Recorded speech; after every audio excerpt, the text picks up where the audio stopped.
welcome to another episode of You Can't Make This Shit Up, because you can't make this shit up.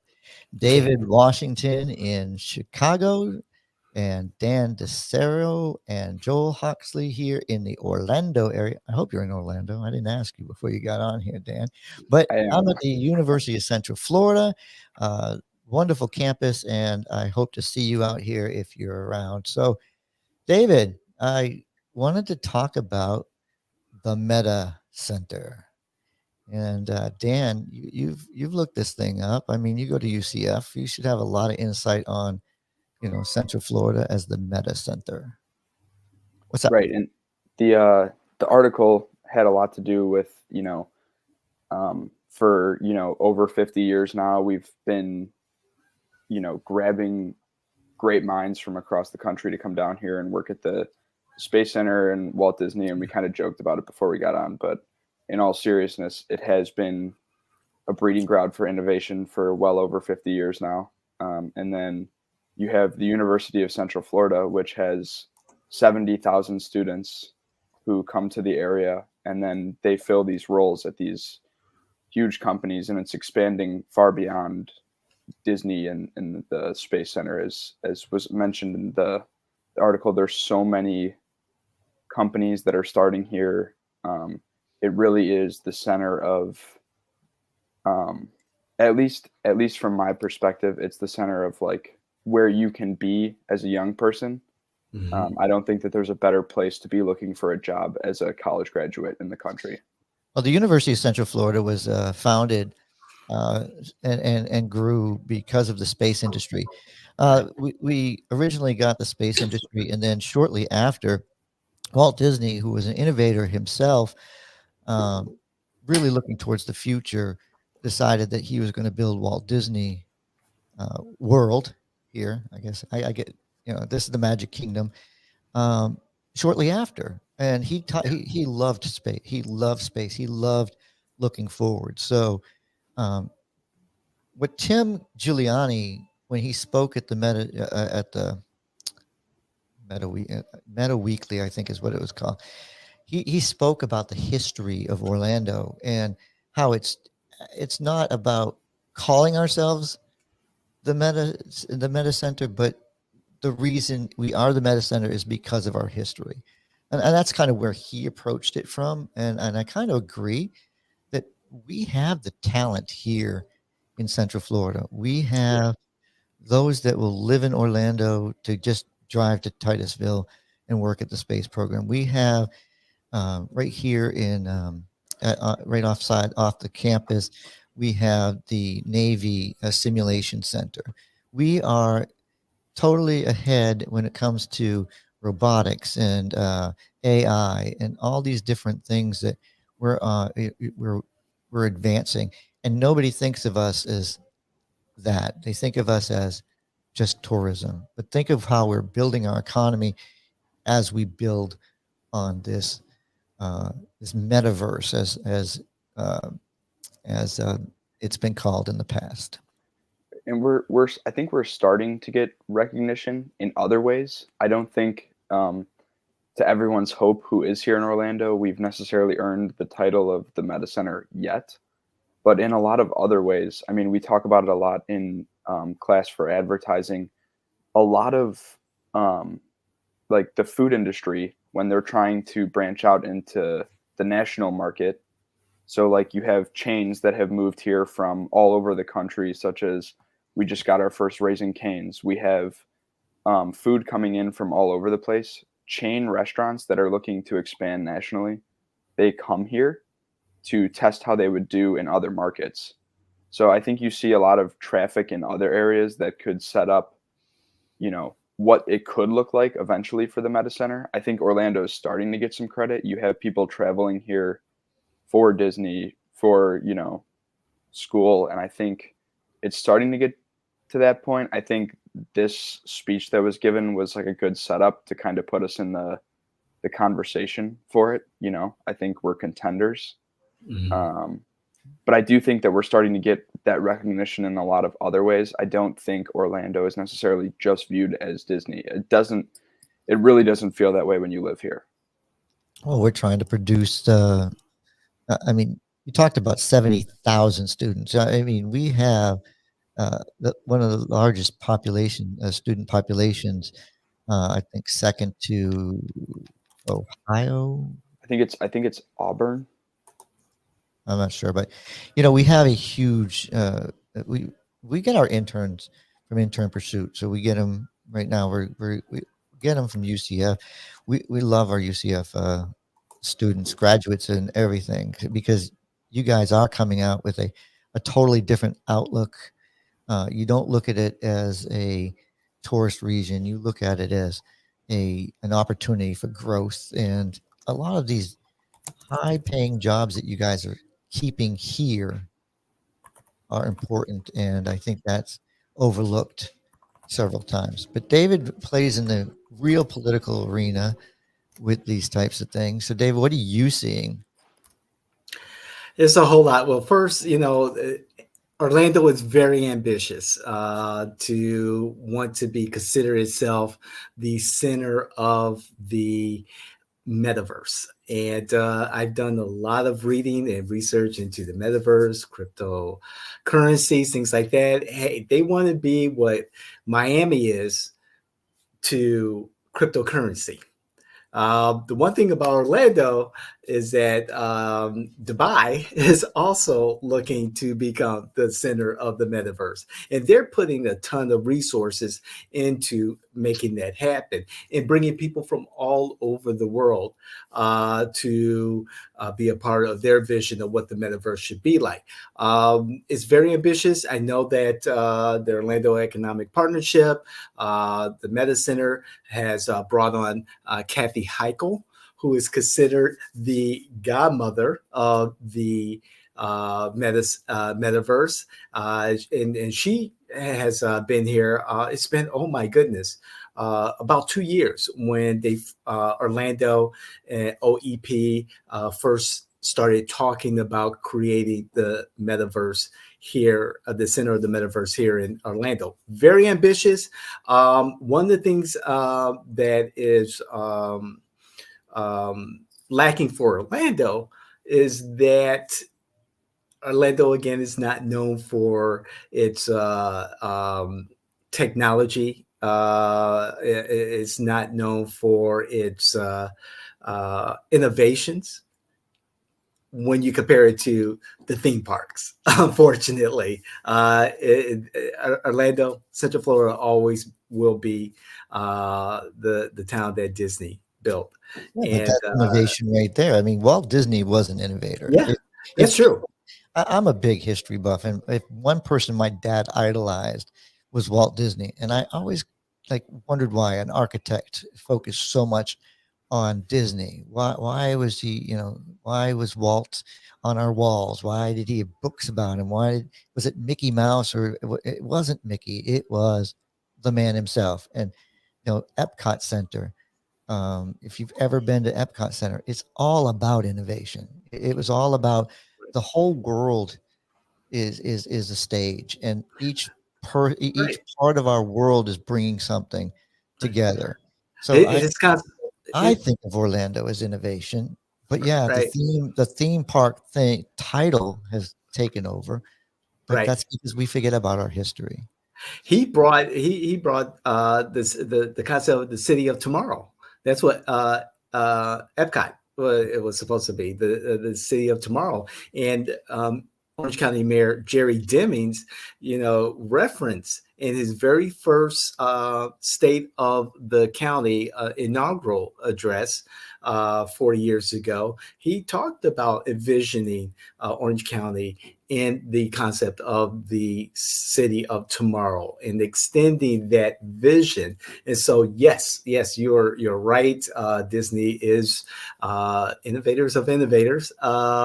However, with the metaverse as presented by OEP, so forth and so on, it's not as front facing as say identifying So, with so the I'm going theme to shout. parks. So I'm going to shout out another thing that people don't realize that our astronaut senator that actually runs NASA now lives Yes, right in Lake Nona. So that's like correct. He's a Orlandian. I'm going to get that wrong this time. But listen, Orlandian? yeah, he's here. Like he's Yeah. been here. He's grown here. So I mean, he now leads NASA because we Republicans defeated him finally. So we took him out of space and put him down to down to Earth, and then the president put him back in space. So Yeah. now Bill Nelson is another example of what we have. What we have. I mean, we have a space program. We have all of this stuff. Central Florida it should be in the conversation. That's all I'm saying. But another thing about the concept of the metaverse being here, and to bring it closer to home, it wasn't until very recently announced by Orange County Commissioner Emily Bonilla that Buffalo and Christmas, two communities east of downtown Orlando, are going to receive universal Wi-Fi and help create some economic activity and connectivity. And Christmas and Buffalo are not the wealthiest communities in Orange County. They could be considered underprivileged. However, it's great to hear that there will be some sort of universal Wi-Fi available for those two communities. And that announcement, should have been highlighted also as we talk about, the metaverse. Orlando being the MetaCenter of the metaverse, you can't really access the metaverse if you don't have Wi-Fi, if you don't have the means to do so. And it's ambitious. I'd like to see a little bit more, not necessarily promotion or marketing of the MetaCenter. I'd like to see more involvement in the community outside of downtown, outside of the usual offices, of going to different community centers, community meetings, and talking to the public about what the metaverse is, why it's important, what its utility and value it could have for not just citizens here in Orlando or the tech workers who are attracted to Orlando, but universally how this affects all of us when there's so much doubt. And another part about this is that eventually J&W will like to have a space in the metaverse. Well, you're working tirelessly for that. I mean, if there's somebody who, as a political innovator, just an innovator altogether, you have a huge focus, and that's one of the things you've been really drilling down to the interns and everybody. Like, if you're going to do something, you need to kind of focus in. What is an NFT? What is Yeah. this? What you're branching us out. But do you think the fear? I'm going to bring this up because we got to get political, and I'm going to bring this to Dan because he's probably unaware of it. But does something like the Orlando police chief, now the sheriff of Orange County, in taking on facial recognition downtown, and the report that he got, scathing report he gets from the Orlando Sentinel, which probably was deserved. Are those things going to hold us back? Right. And I kind of have a piggyback question on this as well for you guys, since you guys are the political experts. How does other policy that's being pushed in Florida impact Orlando's chances of becoming the MetaCenter, right? Because you have the advancement of technology is a very traditionally left-leaning viewpoint, right? But then you have these extreme right, the supermajority, as you guys were talking about in an earlier episode, all of these bills being passed from the right. How does that affect the chances of Orlando being viewed as a contender for this position? That's a good question. I think mine comes first. Yeah. After that, I just want to know in general. Yours is it trumps It's a very good question. it trumps the sheriff. We'll get back to the sheriff, but as a conservative, it does affect that mindset of hey, are we going to really, are we going to move into, are we going to move into Orlando? Now, the Republicans didn't play at all in the city election. I mean, yeah, we had candidates, um, but yeah, you didn't see the party look at Orlando and say, "Look, we're going to take out Buddy Dyer. We're going to really put a force." I mean, the elections all by itself, it would be an easy target for the Republican Party to go after it. I think they don't go after it as much as I kind of want to say they just don't have any reason to. I think it's because it has such a liberal lean now that they they they they can convince outsiders that we are fighting the fight against the Tallahassee. I but then again, Walt Disney was going to move out to move its headquarters out to Lake Nona, and you don't see that happening until under DeSantis in the fight. So, yeah, good question. I think that our legislators might want to think about that and focus on tomorrow. Um, but yeah, David, I think it's a great question for you because you feel it in the liberal side of things. What do you think? Mhm. Do you think we're trying to tell innovators to keep the hell out? Well, definitely not. However, I'll address your particular issue, and then also Dan's and your particular issue in regards to former Chief of Police John Mina, now Orange County Sheriff. Uh, there was a controversy in regards to the use of Amazon's facial recognition technology, which surprisingly, people thought that they were going to, move away from it, but it's still in Still there, place. but people It's don't still realize. there with the Orlando PD. And we talked about that several months ago. And I'd like to find that episode, but it is still there. So everyone be aware of that. There's some concerns about that, of course. So we could talk about that ad nauseum. Now, in regards to what you're saying, Dan, with the state legislature being controlled by the conservatives, and they're being able to dictate the agenda, and the governor being the Republican conservative, also being able to dictate the agenda, is the metaverse and everything that goes with it, crypto technology, cryptocurrencies. Is that a priority? Are they talking about it? Are they aware? Do they know the utility and the value of the metaverse? Are there investments being made through legislation? From what we have gathered in the past session, the past recent special session, there's no conversation about it. I'm I'm not surprised because a lot of times the legislators are the last ones to be really aware of what's going on. I believe locally, as we see with the Orlando City Council embracing the MetaCenter, we see advocates like Orange County Commissioner Emily Bonilla at least advocating for access to the internet, thus eventually access to the metaverse. We see those small efforts. The technology is moving so quickly. With AI, for instance, artificial intelligence, that is a game changer. As the internet was a game changer for how we do business, AI is a game changer of how we're going to do business. And I think that at a government level, we're just moving incredibly slow. And let's not talk about at the federal level. Oh my God, you ask someone about Bitcoin, and they're like, what? If you ask someone about what the current price of a Bitcoin is, they will have no idea. Well, No idea. this is both sides, David. Because like, look, our Democrats focus on the social issues too.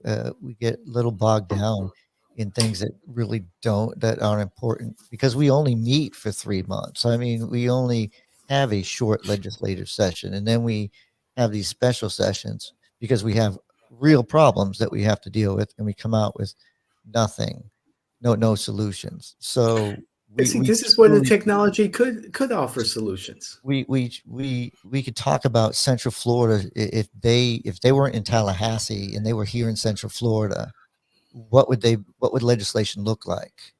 Hmm. Because I do think Tallahassee's disconnected from the rest of the state. If you look at all 67 counties and we send all these representatives up, 35 is going to be in Orange County, but it's Hmm. in Osceola. Osceola is Hmm. cow country. I don't care what you say. It's cow country. It's Hmm. cowboys and rodeos, and people don't Gideo. look at it. People don't look at it that way, but they're not going Hmm.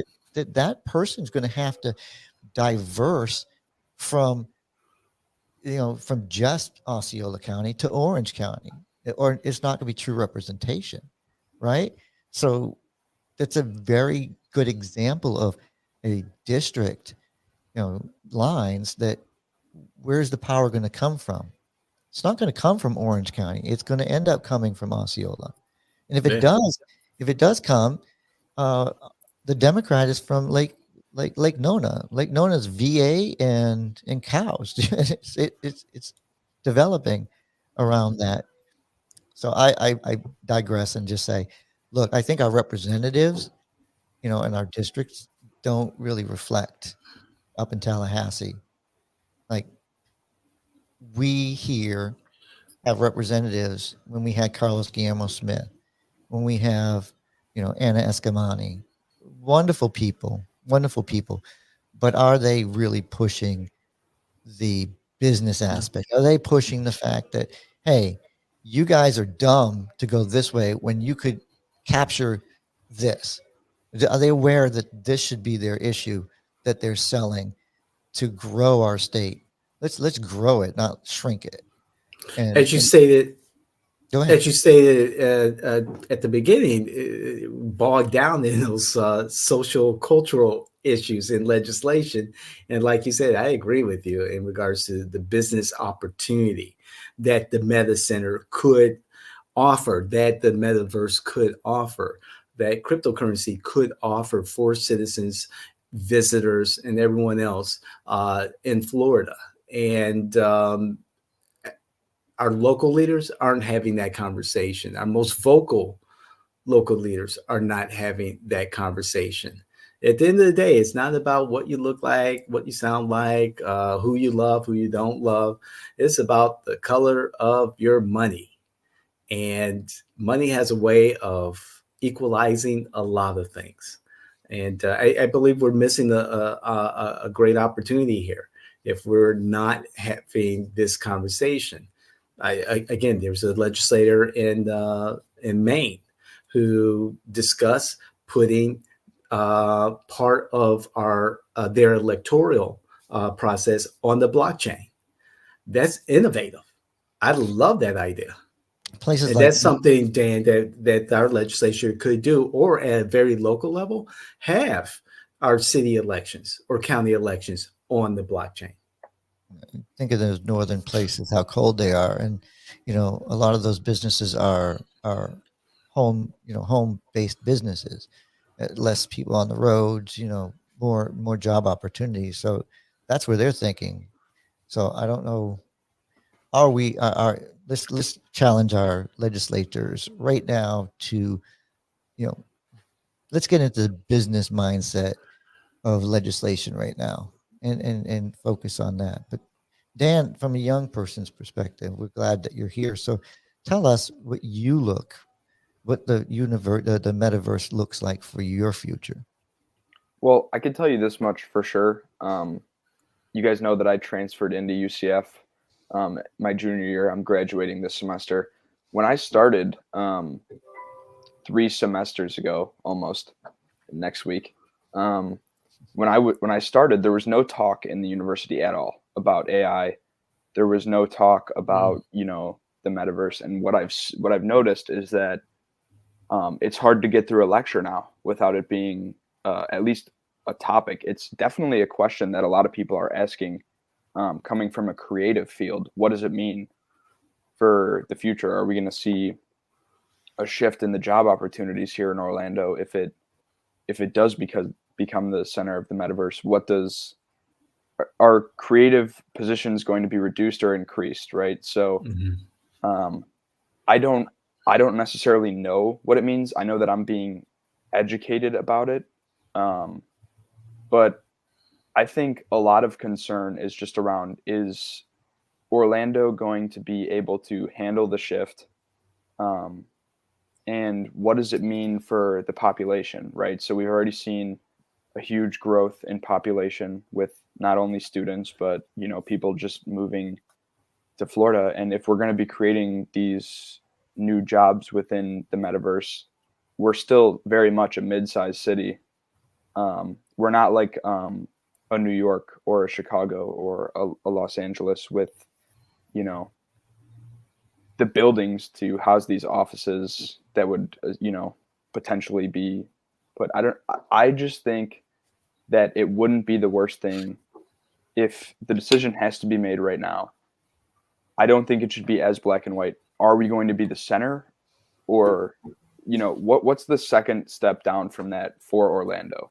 If we're not going to be labeled the MetaCenter, can we be a central hub for it, or a standout city in terms of technological innovation, as we've been for the past 50 years? So I don't know what it means for Orlando, but I know that as a young person who's receiving my education, that it's something that's talked about a lot. All the questions that are being asked by my classmates are, am I going to have a job when I graduate? And I think it's going to be an interesting shift, Yeah. because So UCF, UCF just moved into, I get this wrong all the time, so hopefully I did it right, into the Pac-12. Is it called the Pac-12? So Yes. they've moved into the Pac-12. Now they're going to have a larger viewing audience, even though we couldn't win in the Pac-12 when we started. But that's a different story. Look, we moved into Pac-12. That's a step in the right direction to make sure that we are getting more television time for our sports program, and you get your advertising time. And I've seen the advertisements that UCF has kind of gotten into that mindset. We have a uniform day, which just represents the space program. We have so much to offer, and we're trying. I think this move to the Pac-12 is part of that strategy for UCF to start selling itself as that innovative university. And our sports program being better is now gotten us that in front of that conversation. So where we go next is we need to do implementation. We're already we're already planning, we're already talking about it. But if we're not implementing it, if we don't have our leadership implementing it, if we don't have Jerry Demings going to Tallahassee and lobbying for it, if we don't have Buddy Dyer up there in Tallahassee, we don't see them leaving their confines down here. We should have we should hear lots of stuff coming from Tallahassee when they meet, because our city and our county need to be talking about this and the implementation, and where those legislators can help them, instead of fighting over, whether we can have nonpartisan elections for our tax collector and et cetera. I mean, we I would love to see them, and stop talking about the damn convention center, right? Talk about the innovation center, right? That's what you need to be talking about. You need to Yeah. talk about the Central Florida, Convention Center as the innovative center for the Meta Center. Make it the Meta Center. Do something strong and bold, but get off your butt and do something. We spend too much time not implementing, and I think that's the word we need to talk about right now. So that's my final word: implementation. Legislators and the city and the county get together and start this implementation of the Meta Center, or you'll never see it. I would like to see more of the Meta Center, front facing in the communities, talking with community leaders and advocates, and having those conversations with the public, with ordinary citizens who don't travel downtown, don't travel to, the Orlando Economic Partnership, or have any idea what the MetaCenter is. I know there was a big event at the Dr. Phillips Center that if you weren't really plugged into the tech community, it kind of went over your head. So I like to see more involvement at a local level, and getting people who are not necessarily in the technology field, who are on the peripheral or outside of this bubble, to be more aware. And there's so many opportunities and possibilities out there. So many. And Orlando is a small town with big city aspirations, and I just don't think the current Central Florida leadership is, not all of them, but a vast majority of them are just not ready to hear what the metaverse, MetaCenter, crypto technology, all this stuff has to offer, and how it can benefit as far as utility and value for our communities. Hey, we need to ask John Morgan to come on, because he was the first one to be in the Meta commercial. So that's a little humor for today. But David, I'm so happy. Dan, I'm so happy that we could talk about this, because our eyes are wide open. We want their eyes to be wide open to the possibilities, and this is forward thinking, just like the innovation that we want to see. Right, Dan, do you have any closing words? Yeah, my closing words is that I think Orlando is at a very unique crossroads. So we'll see if there's. I do think that, to Joel's point, you see big shifts in how the college is making changes. Joining the Pac-12, a lot of changes that can encourage expansion. I just hope we don't see, legislators and people in charge being scared of growth, which I think we've seen some recurring themes in a lot of the topics that we've talked about.